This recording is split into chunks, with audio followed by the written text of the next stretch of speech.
पूर्व आईपीएस अधिकारी किरण बेदी ने उन्नाव रेप केस में कुलदीप सेंगर की उम्रकैद की सजा पर रोक लगाने के दिल्ली हाईकोर्ट के फैसले पर सुप्रीम कोर्ट द्वारा स्टे लगाने पर कहा कि उस फैसले में कई कमियां थीं। सबसे बड़ी कमी ये थी कि आप चुने हुए विधायक को लोक सेवक नहीं मान रहे थे। ऐसे फैसले मौजूद थे कि हाँ, वो पब्लिक सर्वेंट था। आप भूल गए कि अपराध क्या था। एक नाबालिग लड़की के साथ दुष्कर्म हुआ था जिसकी उम्र 16 साल से कम थी। इसलिए हमने जनता का गुस्सा देखा। जनता का गुस्सा हमेशा न्याय की मांग करता है। मेरे हिसाब से वो लड़की कई बार शिकार हुई। वो बहुत अमीर लड़की नहीं है, वो एक गरीब परिवार से है। कुछ महिला वॉलंटियर्स ने उसका साथ दिया। वो बहुत बहादुर लड़की है। ऑनरेबल सुप्रीम कोर्ट, इसी उस जजमेंट में बहुत सारे फ्लॉज थे और सबसे ज्यादा फ्लॉ ये था कि एक इलेक्टेड एमएलए को आप पब्लिक सर्वेंट नहीं मान रहे, जबकि जजमेंट्स अवेलेबल हैं कि वो पब्लिक सर्वेंट हैं। तो एक टेक्निकल रीजन पर आपने इतना ग्रूसम क्राइम के बाद टेक्निकल रीजन ढूंढ के उसको छोड़ दिया मतलब उसकी सस्पेंशन, उसकी इम्प्रिजनमेंट को सस्पेंड कर दिया टेक्निकल फ्लॉ पे। और साथ में ये भी ढूंढने की कोशिश की कि नहीं, वो 15 साल कुछ महीने की थी तो बालिग नहीं थी। दो टेक्निकल रीजंस।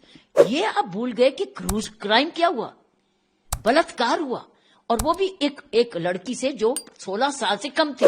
ये तो एडमिट कर रहे हैं कि 15 साल 9 महीने की थी, सो 16 साल से कम थी तो बालिग तो थी। और दूसरा टेक्निकली, क्योंकि कानून में, दूसरे कानून में ये पब्लिक सर्वेंट नहीं है। जो व्यक्ति पब्लिक फंड्स ले रहा है, इलेक्शंस लड़ रहा है, कॉन्स्टिट्यूशन पे आप कसम खा रहे हो कि आप जाके पब्लिक ट्रस्ट को, पब्लिक सेवा में जाओगे और आप रेप करते हो और फिर आपको कहला जाता है कि आप पब्लिक सर्वेंट नहीं हो। कानून तो ये कह रहा है कि बैंक एम्प्लॉय भी पब्लिक सर्वेंट है। सो इसका मतलब क्या, ऑनरेबल उस bench of the high court ने ये देखा नहीं कि ऑलरेडी कानून विजिट कर रहे हैं, कानून जजमेंट्स हैं अवेलेबल।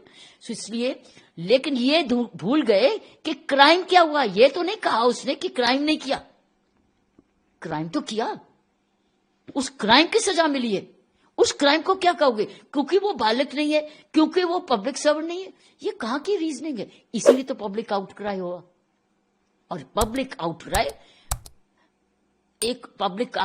अननेसेसरली इनजस्टिस नहीं मांगता, पब्लिक आउटक्राई जस्टिस मांगता है। तो जस्टिस मिल गया। ऑनरेबल सुप्रीम कोर्ट ने वो दे दिया जो पब्लिक आउटक्राई था कि, और मैं आपको, मेरी नजर में इस लड़की के साथ एक बार ये विक्टिम नहीं हुई, एक रेप नहीं हुआ। उसका बाप भी मर गया, उसका वकील भी मारा गया। She was a victim many times over. She is not victim once, एक बार ही नहीं विक्टिम हुई है। जो उसके साथ हुआ वो अलग, बाप के साथ हुआ अलग, उसके वकील के साथ हुआ अलग, और अब चौथी बारी आप उसको सजा दे रहे हो जिसमें कह रहे हो कि नहीं, वो तो पब्लिक सर्वेंट नहीं है और तुम तो बालिग नहीं थी, तो जाओ। इतने ज्यादा। और फिर वो लड़की अमीर नहीं है, वो एक गरीब परिवार की है। उसके परिवार ने किसी हद तक उसके साथ सपोर्ट किया और खुद विमेन वॉलंटियर्स ने उसको सपोर्ट किया शायद। लेकिन दाद देते हैं कि उसने बड़ी बहादुरी दिखाई।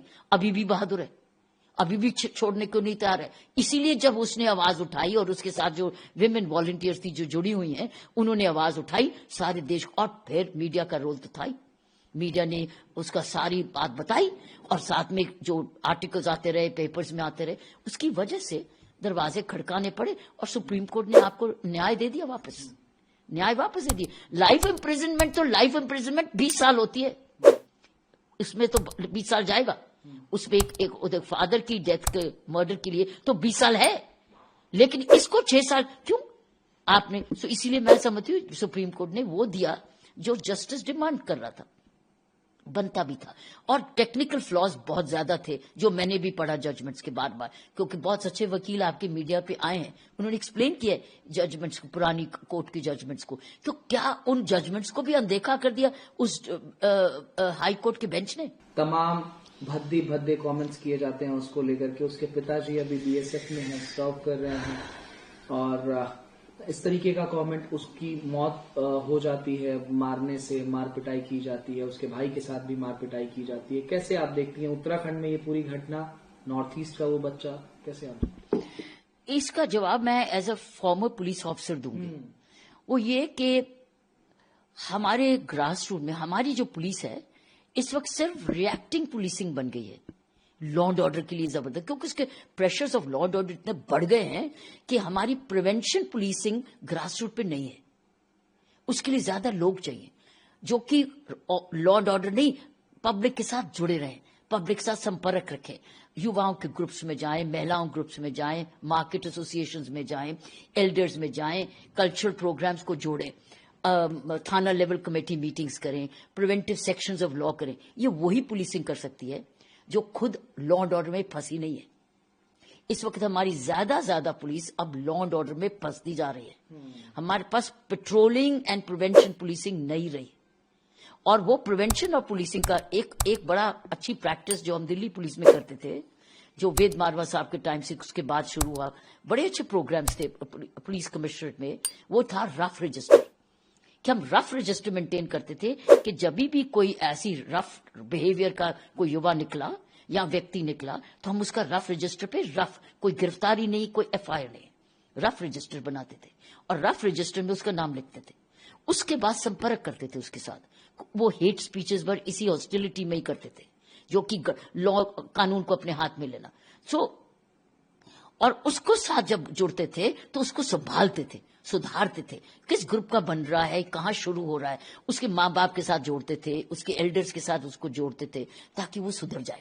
ہم سدھارک پولیسنگ بنتے تھے چھوٹی عمر سے, جہاں 14 سال کا لڑکا 15 سال کا پتھر بھانک رہا ہے, یہ کر رہا ہے, چھیڑا لڑکیوں کو چھیڑ رہا ہے, تو ہم لوگ ایسے رف رجسٹر بڑا ہے. لیکن رف رجسٹر کے بعد پریونٹیو سیکشنز آف لا بھی ہوتے ہیں جس میں ایف آئی آر درج نہیں ہوتی ہے.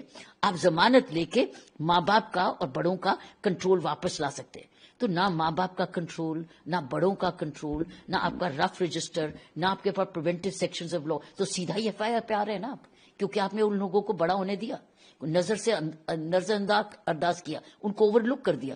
آپ یہ سڈنلی ان لوگوں نے یہ بڑے نہیں ہوئے ہیٹس بھی, ابھی یہ بچپن سے یہ گڑبڑ ہے. یہ کوئی لا اینڈ آرڈر, آپ اور میرے گھر کا کوئی لڑکا نہیں جائے کہ پتھر مارنے, کیونکہ وہ کنٹرول میں ہے, سبھیہ ہے, شکشت ہے, ٹیچرز کے ڈرتا ہے, ماں باپ سے ڈرتا ہے. یہ کہاں یہ نڈر ہو گئے. یہ وہ یوتھ نکل رہی ہے جو نڈر ہو گئی ہے اور بچپن سے ہی قانون کو اپنے ہاتھ میں لینے کی اس کو عادت پڑی, تو یہاں تک پہنچ گئی. میں یہ کہوں گی اس کو پریونشن کرنا بہت ضروری ہے.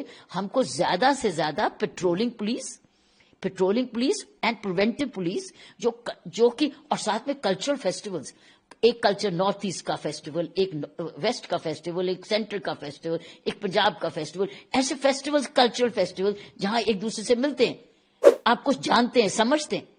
یہ پریونٹیو پولیسنگ بہت, میں اس کا جواب ایز اے پولیس آفیسر دے رہی ہوں کہ ہم لوگ کیسے ان یواؤں کو, یہ نہیں کہ ہمارے ٹائم پہ بھی یوا ایسے نہیں تھے لیکن اب بگڑ گئے, کوئی حرج نہیں, لیکن بگڑ گئے نا, بگڑنے دیا گیا نا, قابو میں نہیں آئے نا. کنٹرول کالجز میں بھی اگر یہ بدتمیزی کرتے تھے تو کنٹرول میں لایا جاتا تھا ٹیچرز کے through. Teachers use to exercise control. وہ جو کنٹرول چلا گیا ہے اس کی وجہ سے آج یہ حرکتیں ہو رہی ہیں, اور یہ حرکتیں نہیں جائیں گی اگر ہم بیٹ سسٹم, پریونٹیو پولیسنگ, رف رجسٹرز اور پیس پروسیڈنگز کو واپس مول میں لائیں, جہاں آپ کے پاس ضمانتی ہوتے ہیں, ضمانتی اور مائنر, اور ایگزیکٹو میجسٹریٹ کی کورٹ میں پیش ہوتے ہیں. ایگزیکٹو میجسٹریٹ جس میں دلی میں ایگزیکٹو میجسٹریٹ سیدھا کرمنل کورٹ نہیں, ایگزیکٹو میجسٹریٹ جس میں ڈسٹرکٹ میجسٹریٹ ہوتا ہے, ایس ڈی ایم ہوتے ہیں, یا اپنے اسسٹنٹ کمشنر پولیس ہوتے ہیں جن کے پاس پاور. جب تک ہم یہ پریونٹیو پولیسنگ کا پورا ماحول نہیں کریٹ کریں گے ہم لوگ ری ایکٹیو پولیسنگ پر رہیں گے, اور آج ری ایکٹیو پولیسنگ ہو رہی ہے جس کی وجہ سے بڑھتا جا رہا ہے, نفرت بڑھتی جا رہی ہے. قانون ہے ہیٹ سپیچز کے لیے, لیکن اس نوبت کو آنے سے پہلے میں وشواس کرتی ہوں کہ ہم کو پریونٹیو پولیسنگ کی طرف جانا پڑے گا, جس میں کمیونٹی پولیسنگ ہے, سمودائے کی پولیسنگ.